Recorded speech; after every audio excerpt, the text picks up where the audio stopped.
পৰিস্থিতিৰ সৃষ্টি হৈছে মাজুলীত ভয়ংকৰ পৰিস্থিতিৰ সূচনা হৈছে গড়মূৰ থানা ঘেৰাও কৰিছে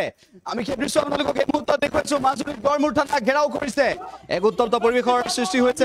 গড়মূৰ থানা ঘেৰাও কৰি ৰাইজে প্ৰতিবাদী কাৰ্যসূচী ৰূপায়ণ কৰিছে উত্তপ্ত হৈ পৰিছে মাজুলী পথ দুৰ্ঘটনা কেন্দ্ৰ কৰি এই উত্তপ্ত পৰিস্থিতি বিয়লি মাজুলী পুৰণিবাৰীত সংঘটিত পথ দুৰ্ঘটনাত পিতা পুত্ৰৰ মৃত্যু হয় আৰু তাৰ পাছতে অঞ্চলবাসী ৰাইজে ঘেৰাও কৰে গড়মূৰ থানা দুখী গ্ৰেপ্তাৰৰ দাবীৰে নিশা ঘেৰাও কৰিছে গড়মূৰ থানা উল্লেখ্য যে হুকাবহ পথ দুৰ্ঘটনাত ভোগেশ্বৰ নাথ আৰু বসন্ত নাথৰ মৃত্যু হৈছিল ইয়াৰ পাছতে উত্তপ্ত পৰিস্থিতিৰ সূচনা হৈছে দৃশ্যাংশ দেখুৱাইছো মাজুলীৰ গড়মূৰ থানা ঘেৰাও কৰিছে পথ দুৰ্ঘটনা কেন্দ্ৰ কৰি এই উত্তপ্ত পৰিস্থিতিৰ সূচনা হৈছে মাজুলীত উত্তপ্ত হৈ পৰিছে মাজুলী বিয়লিৰ ভাগত ঘটনা সংঘটিত হৈছিল আৰু তাৰ পাছত নিশাৰ ভাগত এই উত্তপ্ত পৰিৱেশৰ সূচনা হৈছে মাজুলীত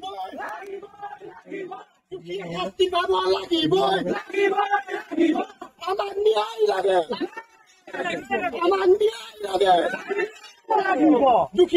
পাব লাগিব দুখীয়া শাস্তি পাব লাগিব সোনকালে কৰায়ত্ব কৰি আমি মানে আমাৰ জিম্মাত আমি বিচাৰোঁ আমি এতিয়া বৰ্তমান চাই যাব বিচাৰোঁ নহ'লে আমি গোটেইখিনি আমি ইয়াৰ পৰা নাযাওঁ গম পালে নাই যিকেইজনে বাইকৰ সৈতে ধৰিলে বাইক আৰু বাইক চাইকেল আছে গোটেই কেইজনক আনি আমি ইয়াত চাব লাগিব আমি এতিয়া অফিচাৰৰ লগত কথা পাতিলোঁ ছাৰে কৈছে যে বাকী যি 4জন আৰু লগত আছিলে উদন্ত বাইক আৰোহী তেখেতসকলক আজি ৰাতিৰ ভিতৰত আমি কৰায়ত্ব কৰিবলৈ কৈছোঁ যদি তেখেতে নকৰে কালিলৈ আমি বৃহৎ কাৰ্যসূচী ইয়াত ল'ম আমি পথ অৱৰোধ কৰি তাতে আমি ডেড বডি তাতে জ্বলাম আৰু কাইলৈ ৰাতিপুৱা আমি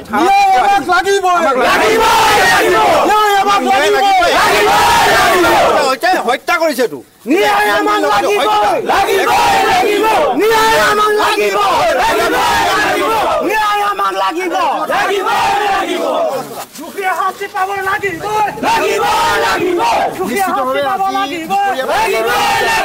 অঞ্চললৈ 2জন ব্যক্তিক তীব্ৰ বাইকৰ খুন্দাত কেইজনমান উদন্ত বাইক চালকে তেওঁলোকক হত্যা কৰিছে অকাল মৃত্যুক তেওঁলোকে খাবলগীয়া হৈছে তেওঁলোকৰ আজি পৰিয়ালটোৰ তেওঁলোকৰ ঘৰখনত কি দুখ কি বেদনা হৈছে সেয়া অঞ্চলবাসী ৰাইজে বুজি পাইছে এওঁলোকৰ লেখীয়া ধুৰন্ধৰ পাখণ্ডৰ হত্যাকাৰীয়ে বুজি নাপায় আমি আৰক্ষী প্ৰশাসনক 6জন লোকক আমি গতাই দিছিলোঁ কিন্তু আজি এই থানাত আমি দেখি পাবলৈ পাইছোঁ মাত্ৰ 2জন ব্যক্তিহে ইয়াত দেখা পাইছোঁ কিয় আৰক্ষী প্ৰশাসনে বাকী 4জনক এৰি দিলে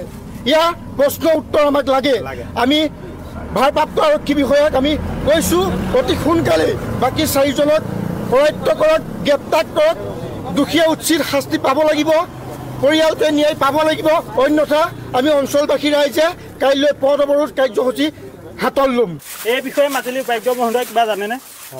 আপোনালোকে তাৰ কিবা ব্যৱস্থা কৰিব পাৰিব নেকি সংবাদ মাধ্যমৰ যোগেদি আমি সুধিব বিচাৰোঁ আপোনালোকে অৱগত সেই দুখী ঘৰত এতিয়া কি হ'ব পৰিস্থিতি জনামতে এটা ল'ৰাই মেট্ৰিক দিব এইবছৰ তাৰ কি হ'ব নাই কিন্তু অপৰাধী 2জনে অপৰাধীকেইটাই 2টা পেচেণ্টক ডেথ কৰাৰ পিছত অপৰাধী 2টা কাঠগড়ালত হেণ্ডকাপ চেণ্ডকাপ নলগোৱাকৈ 2টাই কথা পাতি মচত দি বেলেংকেট এখন দিছে তাতে শুই কথা পাতি আছে এয়াই দেশৰ আইন এয়াই গণতন্ত্ৰ প্ৰশাসনৰ থানাতনো এটা হেণ্ডকাপৰ অভাৱ হ'লনে মোৰ দেউতাক